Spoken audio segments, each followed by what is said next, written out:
എല്ലാവരും ഉള്ള കുടുംബത്തിൽ നിന്ന് വരുന്നതല്ല. ഞങ്ങൾക്ക് ഓരോ നേരത്തെ ഭക്ഷണത്തിന് വേണ്ടിയിട്ടാണ് ഞങ്ങൾ ഈ വർക്കിനായിട്ട് ഇറങ്ങുന്നത്. ഇന്നത്തെ തൊഴിൽ ഇത് പ്രകാരം എന്ന് പറഞ്ഞാൽ 1200 രൂപ വേതനം നമുക്ക് കിട്ടണം ഒരു ദിവസം. കാരണം ഇന്ന് മാത്രമല്ല, അതിൽ വേറൊരു ചൂഷണം നടക്കുന്നതെന്ന് പറഞ്ഞാൽ 6 മണിക്ക് എത്താൻ പറഞ്ഞാൽ കാടായാലും മലയായാലും നമ്മൾ അവിടെ താണ്ടി എത്തണം. 6 മണിക്ക് എത്തണം, അത് എത്ര ദൂരത്തായാലും. അത് കഴിഞ്ഞ് 7 മണി ആണ് അതിൻ്റെ ടൈം. പക്ഷേ രാത്രി 10 മണി വരെ എടുത്തു കഴിഞ്ഞാൽ ഇവർക്ക് കിട്ടുന്ന 350 രൂപ. ഭക്ഷണത്തിൻ്റെ കാര്യം നോക്കുകയെന്ന് വിചാരിച്ചാൽ ഏറ്റവും ലോ ക്ലാസ് ഭക്ഷണമാണ്. ചില മേഖലയിൽ ഭക്ഷണം കിട്ടാതുണ്ട്. പിന്നെ നമ്മൾ ആർട്ടിസ്റ്റുമാർക്ക് ഇരിക്കാൻ പാടില്ല എവിടെയും.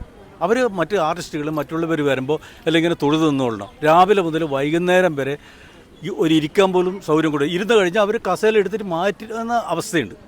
ശരിക്കും ചൂഷണം ചെയ്യാമെന്ന്.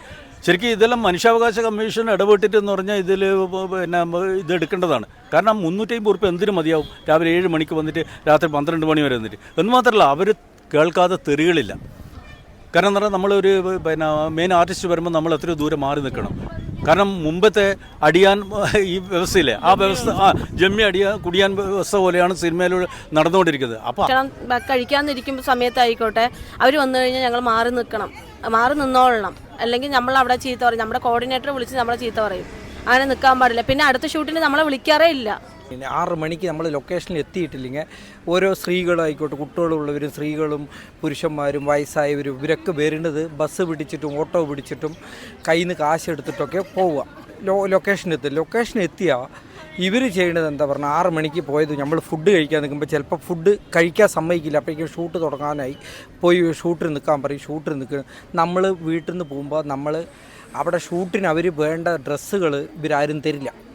ഈ ഗ്രൗണ്ടിൽ ഷൂട്ട് നടക്കുകയാണെങ്കിൽ ആ ഗ്രൗണ്ടിൽ സ്ത്രീകൾ എങ്ങനെ ടോയ്ലറ്റ് പോകുന്നു ഇവരാരും ശ്രദ്ധിക്കാറില്ല.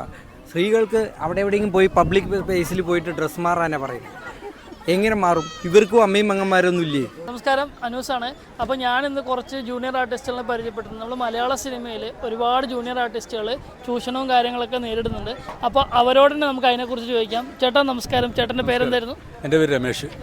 എന്താണ് ഈ സംഘടനയിലെ പ്രസിഡന്റാണ്. CWA. സംഘടനയുടെ പേരെന്താണ്? CWA. അപ്പോൾ എന്താ നിങ്ങളുടെ മെയിൻ ആവശ്യങ്ങൾ എന്തൊക്കെയാണ്? നമ്മളെ മെയിൻ ആവശ്യങ്ങൾ എന്ന് പറഞ്ഞാൽ കുറേ വർഷങ്ങളായിട്ടെന്ന് പറഞ്ഞാൽ ഈ സപ്പോർട്ടിങ് ആർട്ടിസ്റ്റുകളെ എന്ന് പറഞ്ഞാൽ ചൂഷണം ചെയ്തുകൊണ്ടിരിക്കുക സിനിമാ മേഖല. കാരണം സിനിമാ മേഖലയിലെ എല്ലാവർക്കും എന്ന് പറഞ്ഞാൽ പിന്നെ അതേസമയത്ത് മെയിൻ ആക്ടേഴ്സിനെ നോക്കാമെന്ന് വിചാരിച്ചാൽ കോടികളാണ് അവർക്ക് കൊടുക്കുന്നത്. അതുപോലെ മറ്റ് ഏത് മേഖലയിലും അതിൽ വർക്ക് ചെയ്യുന്നവരെല്ലാവർക്കും ഉണ്ട്. പക്ഷേ സപ്പോർട്ടിങ് ആർട്ടിസ്റ്റുകൾക്ക് കേവലം 350-400 രൂപയാണ് കൊടുക്കുന്നത്. അപ്പോൾ ശരിക്കും പറഞ്ഞാൽ അത് ചിലപ്പോൾ പ്രൊഡ്യൂസർ അറിയുന്നില്ല ആ കാര്യങ്ങൾ. ചിലപ്പോൾ ഈ പ്രൊഡക്ഷൻ കൺട്രോളർ അവരെ കീഴിൽ വരുമ്പോൾ എന്ന് പറഞ്ഞാൽ അതിൻ്റെ ഇതിൽ വരുന്നവരാണ് അത് ചൂഷണം ചെയ്യുന്നത്. ശരിക്കും പറഞ്ഞാൽ നമുക്ക് 1200 രൂപയെങ്കിലും